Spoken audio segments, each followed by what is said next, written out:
And my topic for this TED Talk informative speech is going to be about World War II.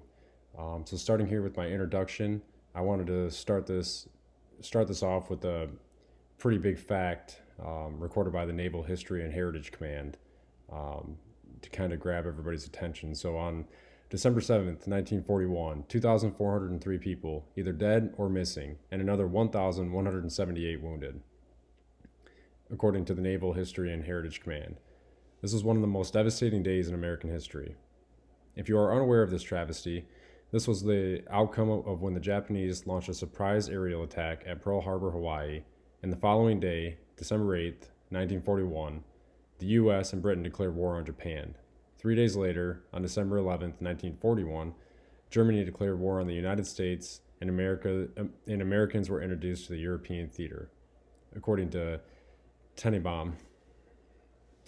And I don't know how much we're actually supposed to go over, if we're supposed to go over all of this, but I did want to include that I plan to add some actual credited pictures of Pearl Harbor after the ships were sinking and everything in a PowerPoint to kind of add to this.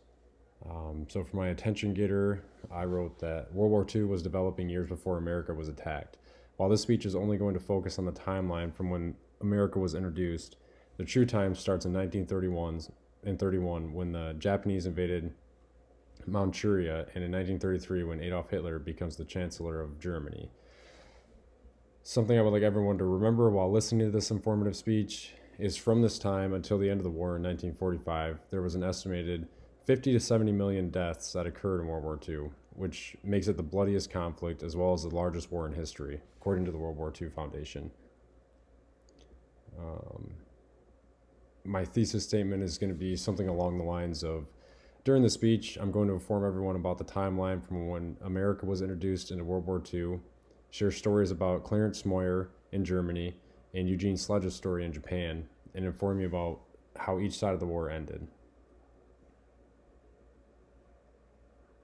I probably should include, so under the section of what type of research have you done to establish credibility, I got into researching World War II a couple of years ago. It's something that's always interested me. And I don't think that people should be forgotten for the heroic acts in serving our country. I've also read the books. One was called Spearhead, which was a story about Clarence Moyer. And then the book With the Old Breed by Eugene Sledge. But I thought it would be cool to tie both of those into there because one story is about the German side of the war and the other story is about the Japanese side of the war. And then, so in the beginning here, I'm going to describe how the Americans became involved in World War II. And then I want to talk about the Japanese and the German theater of the war and the stories of Eugene Sledge and Clarence Moyer. And then the only thing left to discuss after that will be how the war ended. Let's see.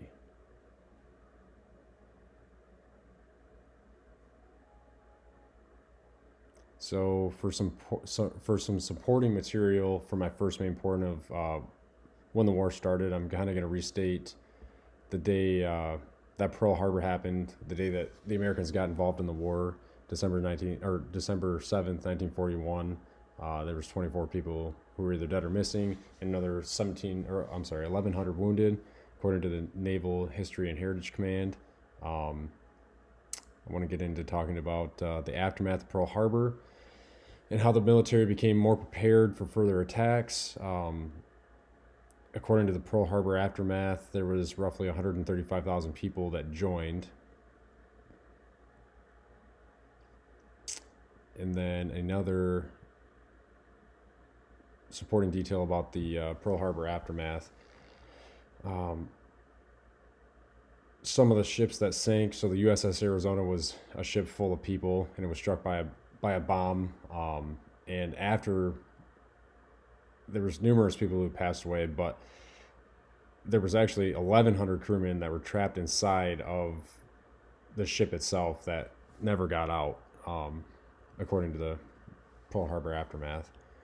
And that's something I'd like to elaborate on and possibly add some pictures about in the PowerPoint slide. Another thing I wanted to talk about was after the Japanese attacked Pearl Harbor, there was a lot of Japanese immigrants who were imprisoned, confirmed suspicious, and sent to camps as well, according to the Pearl Harbor aftermath.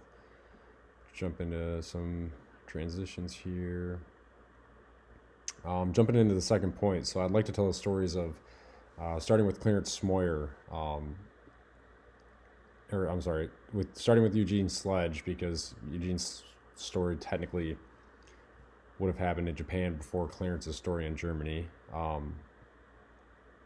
So I just got some supporting material here of Eugene Sledge and how he kind of got introduced to the war and where he served on Pavuvu to get started. And I'm going to slaughter some of these names. I'm going to have to work on this. The first time when he was on Pelehu in September 1944. And then he was also a part of Guadalcanal and Okinawa, which were some of the nastiest parts of the Japanese side of the war. Here I have that the Battle of Okinawa and how more than 50,000 U.S. soldiers, sailors, and Marines were killed, wounded, or listed missing in action, according to Tree Hub. And then jumping down in here into Smoyer's story. He joined, or he was sent out in 1944 at the age of 21. And then I have some supporting facts about how he was assigned to be the one to actually pull the trigger, according to Rossi, to actually kill another human being. I also wanted to add some information about D-Day and the importance of D-Day and what actually happened there. So that's kind of included in Clarence's story. He landed after D-Day, fought his way from France to Belgium into Germany. They lost 600 tanks doing it and over 1,000 men. And they all had a common mantra: somebody has to do the job. We have to get this war over with. And I have a couple of more supporting facts.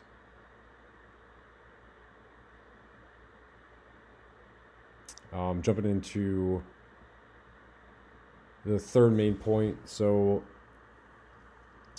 I started writing here: each surrender did not come without cost. There were many lives lost before Germany could no longer continue, and 2 atomic bombs were dropped on China before they surrendered. So and I'm going to elaborate on this a little bit, but these are some important milestones according to the World War II Foundation. On April 30th, 1945, Adolf Hitler committed suicide, which was basically the end of the war in Germany. And then the Japanese actually surrendered after Germany did on August 6th, when the first atomic bomb was dropped on Hiroshima, Japan by the United States. And on August 9th, there was another bomb dropped on Nagasaki, and that was when they finally decided to surrender after that second bomb. And then just some context here: there was approximately 110,000 people who perished from the 2 atomic bombs dropped on Japan, according to Galkin. And then jumping into a conclusion here.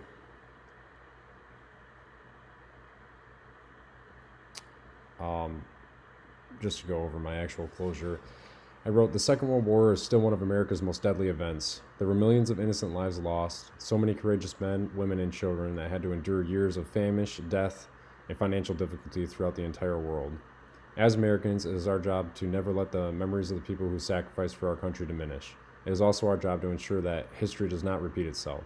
Thank you for listening to my informative speech about World War II. Then I probably should show, here's my reference list.